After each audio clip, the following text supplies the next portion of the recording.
বন্ধুরা, আমি আজকে একটা ফুলকপির রোস্ট করছি। দেখুন, ফুলকপির রোস্ট তো অনেক রকম খেয়েছেন, আমি আজকে যেভাবে করছি সেভাবে একবার বানিয়ে দেখবেন। ফুলকপির রোস্টগুলো খেতে হেভি টেস্ট হয়। দেখুন, আমি এই কড়াতে সাদা তেল দিয়ে দিয়েছি 4 চামচের 4 চামচ। এর মধ্যে আমি একটু ঘি দিয়ে দিলাম, দিয়ে এখন আমি এই ফুলকপিগুলো একটু হালকা করে ভাজবো। ফুলকপিগুলো আমি নুন দিয়ে একটু গরম জলে একটু ভাপিয়ে রেখেছি। এটাকে আমি ওই কড়ার মধ্যে এখন দিয়ে ভাজবো। মানে এর মধ্যে একটু সামান্য দিচ্ছি নুন, যেন নুন দেওয়া আছে এর মধ্যে। ভাপানোর সময় অল্পই নুন দিচ্ছি। ফুলকপিটা ভাজার সময় একটু ঘিটা দিয়ে ফ্লেভারটা ভালো হয়। দেখুন বন্ধুরা, আমি এখানে হাফ চামচের একটু বেশি ধনের গুঁড়ো নিয়েছি, হাফ চামচের একটু বেশি জিরের গুঁড়ো আছে, এখানে হাফ চামচ চিনি আছে, একটু পরিমাণ মতো নুন নিয়েছি, হাফ চামচের একটু বেশি কিন্তু আমার কাশ্মীরি লঙ্কার গুঁড়ো আছে, আর হাফ চামচ হলুদের গুঁড়ো আছে। আমি এখানে দই নিয়েছি 50 গ্রাম, তার মধ্যে আমি এই মশলাগুলো সব দিয়ে দিলাম, দিয়ে আমি এটাকে দেখুন বন্ধুরা, আমি এখানে 1 চামচ চালমগজ নিয়েছি, 1 চামচ পোস্ত নিয়েছি, তাতে কাজু নিয়েছি, 2টো আলমন্ড বাদাম নিয়েছি 2-3টে, আর এখানে একটু চিনাবাদাম ভাজা নিয়েছি। আমি এগুলো সব একসঙ্গে পেস্ট করব।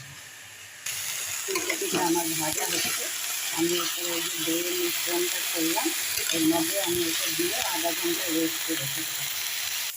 দেখুন, আমার ফুলকপিটা ভাজা হয়ে গেছে, আমি এখন ওই দইয়ের মিশ্রণে দিয়ে দেবো। দেখুন বন্ধুরা, আমি ওই কপিগুলোকে সব মাখিয়ে রেখেছিলাম, 15 মিনিট হয়ে গেছে, 15 মিনিটই দিয়েছি। আমি ফ্রাই প্যানে একটু সাদা তেল দিয়েছি আবার, আর এর মধ্যে একটু ঘি দিয়ে দিলাম। তার মধ্যে আমি একটু গরম মশলা দিয়ে দিলাম, এলাচ, লবঙ্গ, দারচিনি, একটা শুকনো লঙ্কা,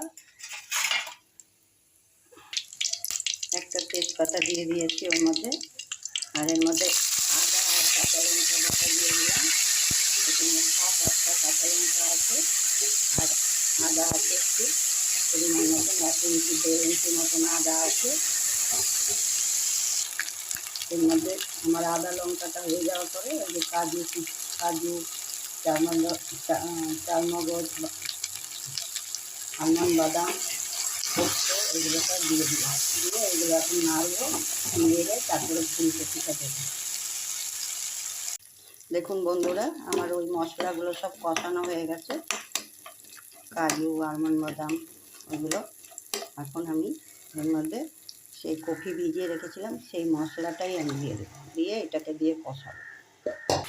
দেখুন বন্ধুরা, আমি ওই দইয়ের মিশ্রণটা এর মধ্যে দিয়ে দিয়েছি, কষিয়ে নিলাম।